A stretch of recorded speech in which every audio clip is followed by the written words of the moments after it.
Buenos días. 2020 ha sido declarado por las Naciones Unidas como el Año Internacional de la Sanidad Vegetal bajo el lema Proteger las plantas es proteger la vida. Las plantas contribuyen a más del 80% de la dieta humana, directa o indirectamente, además de aportar el 98% del oxígeno que respiramos. Cada año las plagas son responsables de pérdidas promedio de hasta 40% en la producción mundial de alimentos, y esto representa pérdidas comerciales superiores a 220.000 millones de dólares por año. En Uruguay, las disciplinas asociadas a la salud vegetal han contribuido significativamente a evitar pérdidas en rendimiento, calidad e inocuidad de los alimentos que cultivamos, tanto con destino humano como animal, así como en otros rubros como, por ejemplo, el forestal. Han favorecido a prevenir barreras en la comercialización de nuestros productos, especialmente los exportables, contribuyendo así a la economía del país. Desde hace más de 100 años, desde que se creó el Instituto Fitotécnico Semillero Nacional, pasando luego por el CIAB y ahora como INIA, hemos contribuido a la salud vegetal generando conocimientos y brindando estrategias, tecnologías innovadoras e integradas que promueven un manejo fitosanitario y nutricional seguro para la salud humana y animal en forma amigable con el ambiente. Se trabaja con enfoque multidisciplinario y multiinstitucional para aportar al diseño de sistemas agrícolas resilientes donde se pueda reducir todo lo que son los insumos externos y promover los procesos biológicos. Los temas que abordaremos en esta jornada están todos relacionados a esto. Vamos a estar tratando la relevancia de levantar las restricciones que se pueden presentar en el área para tener cultivos saludables, en este caso trigo y cebada, inocuos en sistemas de producción sustentables y amigables con el ambiente. En este bloque específicamente nos vamos a focalizar en aquellas restricciones o factores de riesgo que podemos llegar a tener para esta zafra y repasando sobre todo lo que son los conocimientos y las herramientas disponibles para armar las estrategias de manejo en cada situación que se nos pueda presentar.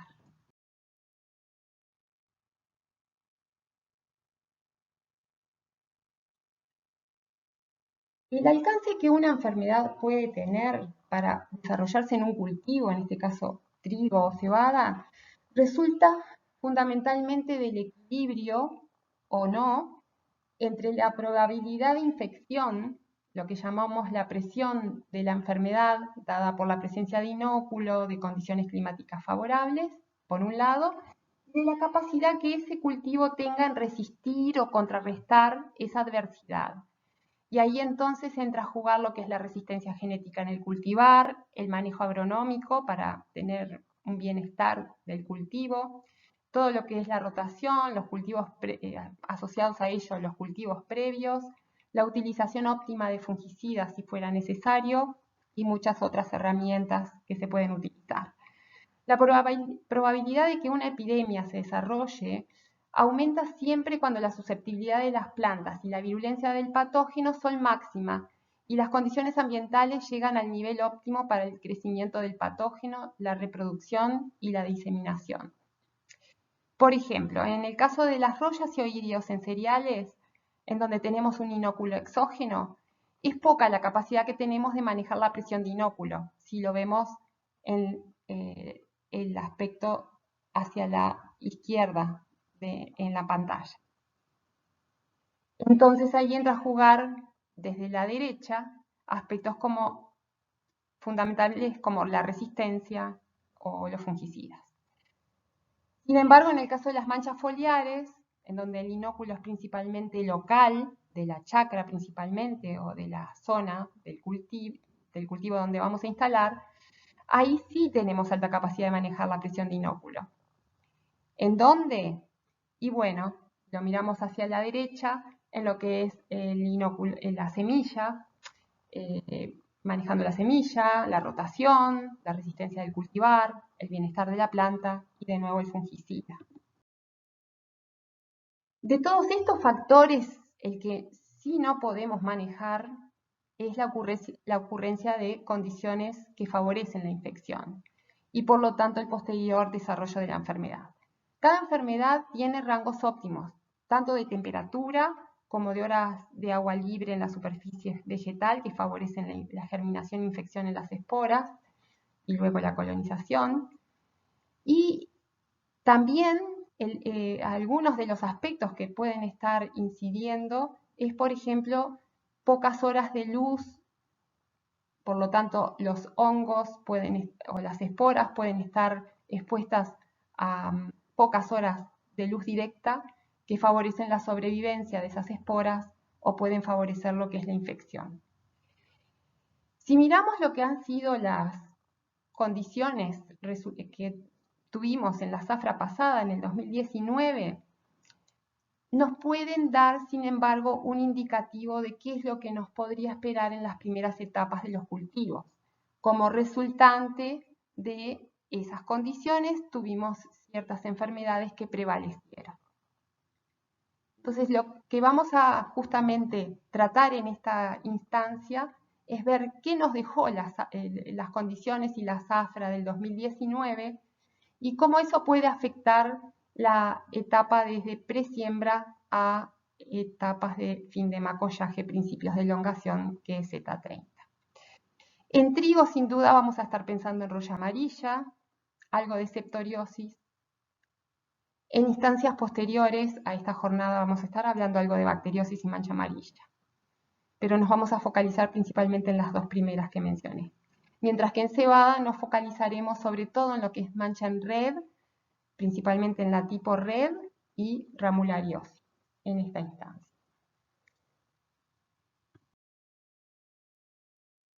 Bueno, muchos de ustedes recuerdan quizás esta estructura de pilares básicos que presentamos junto a Carlos Pérez en la jornada de la mesa de cebada en el 2018, atendiendo un poco a lo que es el manejo de las enfermedades en cebada y que tomé en este caso porque también aplica obviamente al cultivo de trigo y en realidad es muy útil para visualizar las medidas que tenemos disponibles y cómo pueden afectar a los distintos factores que hacen a un manejo integrado. En este caso vamos a revisar, por ejemplo, el pilar básico, en primer lugar, como lo señala la flecha, que es la resistencia del cultivar. Como ustedes saben, todos los cultivares que tenemos a nivel comercial o que son registrados y están disponibles, por lo tanto, tienen una información en cuanto a su caracterización sanitaria para cada una de las enfermedades que es actualizada anualmente a abril de cada año. En este caso, en el sitio web de INEA está disponible la información para la presente zafra. Si ustedes ven acá, tenemos este material que también se ha difundido a través de las redes sociales, en donde se dispone del listado del comportamiento sanitario de todos los cultivares de trigo, tanto ciclos largos como ciclos cortos intermedios, que es lo que estamos visualizando en esta diapositiva, y también de cebada. Si ustedes ven, este es el pilar básico, porque sobre esto se fundamenta el éxito del resto de las medidas de manejo. Es fundamental, por supuesto, si tenemos la oportunidad, seleccionar materiales que sean resistentes a la mayor parte de las enfermedades más importantes. En caso de que no sea posible seleccionar, sí es importante tener esta información de todas formas para poder manejar los cultivares a lo largo del ciclo del cultivo. Vean que en este año hemos utilizado una escala de 1 a 9, desde resistente a susceptible en ese orden, un poco para compasar y uniformizarnos con lo que en el resto del mundo, sobre todo en los países como Estados Unidos y en países de Europa, inclusive en Australia, utilizan en escalas numéricas y que se maneja y es de fácil comprensión. El siguiente pilar básico es la semilla sana. Y este es un factor en el cual no me voy a detener porque tenemos una presentación que Silvana va a hacer en relación a lo que es el nivel de inóculo en semilla y cómo eso puede incidir en el manejo integrado. Y este aspecto sí es la importancia de tener o mantener lo que llamamos la ausencia de rastrojo infectado. Lo estamos visualizando en la foto arriba, en donde tenemos rastrojo de trigo infectado con Pyrenófora trichirepentis, causal de la mancha parda en trigo. O podemos tener presencia de plantas guachas y lo ideal es tratar de evitar tener esta situación, sobre todo para atender a lo que es el aspecto de las rollas. Y tratar de evitar de tener el inóculo rápidamente endógeno disponible en las chacras presentes. El siguiente aspecto que vamos a tratar es el bienestar del cultivo. Es importante tener y mantener un cultivo con una nutrición balanceada, como lo podemos ver acá, manejar todo lo que es el estrés dentro de lo que sí podemos tenerlo. Hablábamos de lo que es la rotación, ausencia de rastrojo, implica sembrar en chacras con por lo menos 2 inviernos sin trigo o cebada, en un caso o el otro. Tener precaución en prevenir las siembras en áreas deprimidas que pueden tener bajo potencial. Hoy se va a hablar del aspecto del potencial, de cómo se puede expresar el potencial. Sobre todo las zonas que son más propensas a los excesos hídricos. También evitar la aplicación de herbicidas que pueden estresar a los cultivos, sean por el estado fenológico, por la interacción de otros factores, como puede ser el efecto de sulfonilureas, cuando hay pronóstico de heladas, en especial en cebada. De nuevo, el adecuado balance nutricional, tanto de macro como micronutrientes, o eventualmente, en las primeras etapas, el uso de algunos bioestimulantes que pueden promover resistencia inducida o pueden ser promotores de crecimiento. Existen productos tanto bióticos como abióticos que pueden ayudarnos a sostener un balance en ese cultivo. Y por último tenemos la medida que es la curativa, o sea, es la única que no es preventiva, que es manejar el fungicida en etapas generalmente que se recomiendan desde Z30. Lo vamos a revisar en una próxima instancia, sin embargo vamos a tratar de manejar una información que sea necesaria para que ustedes puedan prepararse para las etapas posteriores del ciclo en el cultivo.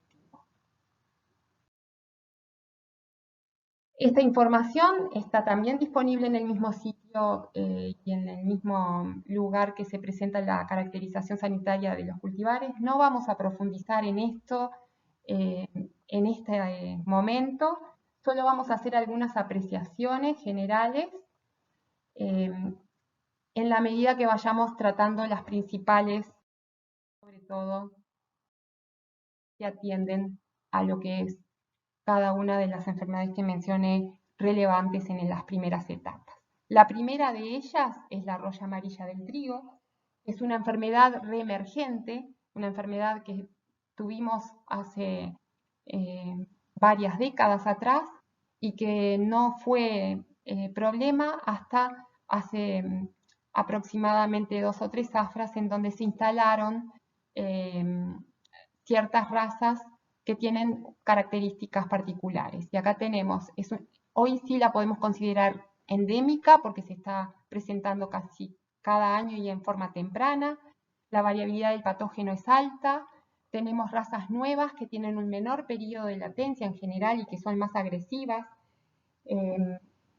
También toleran temperaturas un poco más altas que las razas antiguas que teníamos, con un rango de 10 a 15, y 6 horas de rocío es suficiente para que se pueda producir infección. Las recomendaciones para esta enfermedad en las etapas tempranas, obviamente que es tratar de sembrar cultivares con resistencia genética. Silvana luego les va a comentar algo en el tema cura semillas. Hay que hacer un monitoreo temprano, exhaustivo, desde, diría, principios de macollaje y si es posible desde antes, para poder visualizar focos, porque es una enfermedad que aparece siempre en focos, y estar atentos también a las alertas, tanto desde Argentina como las de Uruguay, en tanto generalmente lo que se ha visto en las últimas zafras es que el inóculo proviene sobre todo desde la zona de Argentina. Los síntomas no siempre al principio se presentan en estrías y ustedes ven en la foto superior arriba que cuando recién aparece muchas veces no se presentan estrías y se confunde con lo que es la roya de la hoja. La aplicación de los fungicidas que se recomiendan en general son las mezclas de estrobirulinas más triazoles que hacen un buen control de estos y es fundamental llegar bien a lo. La segunda enfermedad que vamos a tratar en este caso, en esta etapa, es la septoriosis de trigo, porque también es una enfermedad que aparece temprano. También es endémica, es temprana, ha resurgido en las últimas 3 zafras en un nivel más alto que lo que en general aparecía en los últimos años. Tiene una variabilidad del patógeno media a alta, capacidad para adaptarse a la resistencia genética en los cultivares y a las estrategias de uso de los fungicidas. Sus temperaturas óptimas son promedio 20-25 y necesita agua libre, sobre todo salpicado de lluvia, para poder infectar y sobre todo para diseminarse.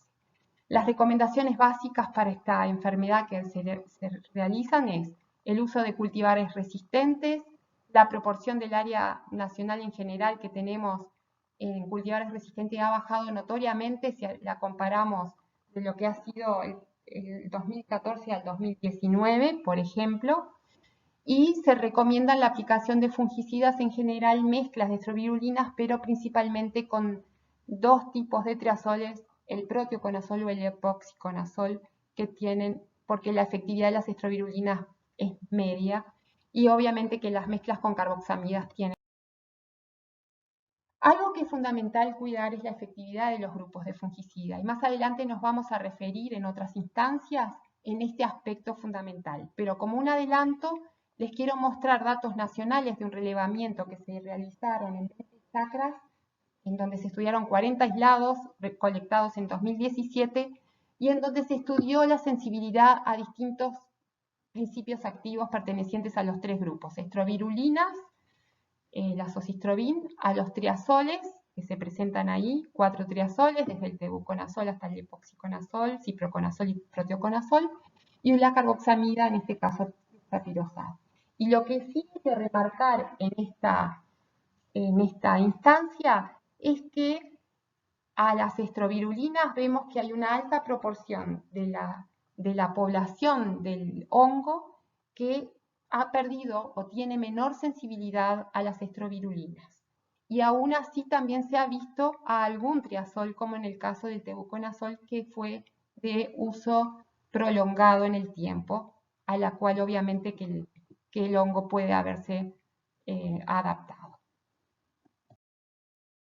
La mancha en red tipo red encebada es otra enfermedad que ha sido reemergente, porque en los últimos años, sobre todo, se ha sembrado un área importante de cultivares susceptibles y el manejo a optimizar en la semilla en los cultivares susceptibles es un tema pendiente. Es una enfermedad de temperaturas frescas y periodos de agua libre, con 10 horas de agua libre es suficiente para la infección. Las recomendaciones que se realizan es el uso de cultivares resistentes o por lo menos desestimular el uso de cultivares susceptibles, que es lo que ha incrementado en área en los últimos años. Reducción del inóculo en semilla, y eso lo va a tratar Silvana, y el manejo nutricional óptimo por lo menos hasta Z30, con un balance óptimo sobre todo del nitrógeno y obviamente de lo que son otros macronutrientes y micronutrientes. Y el uso de fungicida post-Z. Finalmente, la última enfermedad, no por última, es menos importante, es la ramulario, encebada, que es el mayor desafío que tiene este cultivo en tema sanitario. Es una enfermedad que nos ha castigado bastante en la zafra 2012, 2014 y 2017. Ha provocado pérdidas muy altas de rendimiento, hasta del 70%. No contamos con niveles de resistencia aceptables en los cultivares, ni siquiera a nivel mundial existe.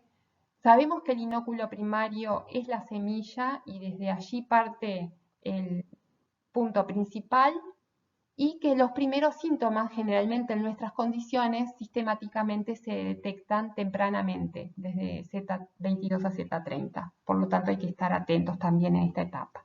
Las recomendaciones que se realizan en general es que la única herramienta disponible que tenemos son los fungicidas.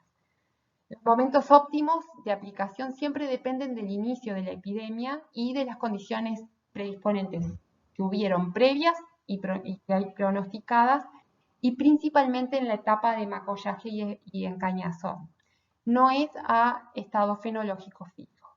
Y la evaluación de cura semillas, que es un tema que está pendiente y que se va a tratar más. Finalmente, para tener presente entonces el resumen, es importante tener cultivares resistentes en lo posible porque nos dan seguridad y un mayor tiempo para el manejo. Conocer el nivel de inóculo en semilla y usar las curas semillas y las dosis eficientes.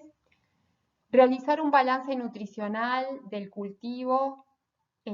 Puede utilizarse bioestimulantes como un accesorio a ese balance. Evitar zonas deprimidas. Tratar de no sembrar en chacras que hayan tenido en el año previo el cultivo que voy a sembrar, la especie que voy a sembrar, eliminar plantas guachas en el caso sobre todo para evitar tener inóculo de rollo temprano, y hacer un monitoreo temprano, sobre todo atendiendo a aspectos como la roya amarilla en el caso de trigo, o aún así también ramulario o mancha en red en el caso de cebada, desde macollaje y hacia adelante. El momento definido para aplicar es en los niveles críticos, excepto para ramularia, y estar siempre alerta a las alertas. El tipo de producto fungicida a utilizar tiene que sí estar ajustado a lo que es el problema que voy a tratar de solucionar, y además tratando de alternar principios activos, o los grupos por lo menos, para evitar el desarrollo de menor sensibilidad o de resistencia, y atender a la calidad de las aplicaciones. Con ello, muchas gracias y quedamos a las órdenes para las preguntas luego del bloque.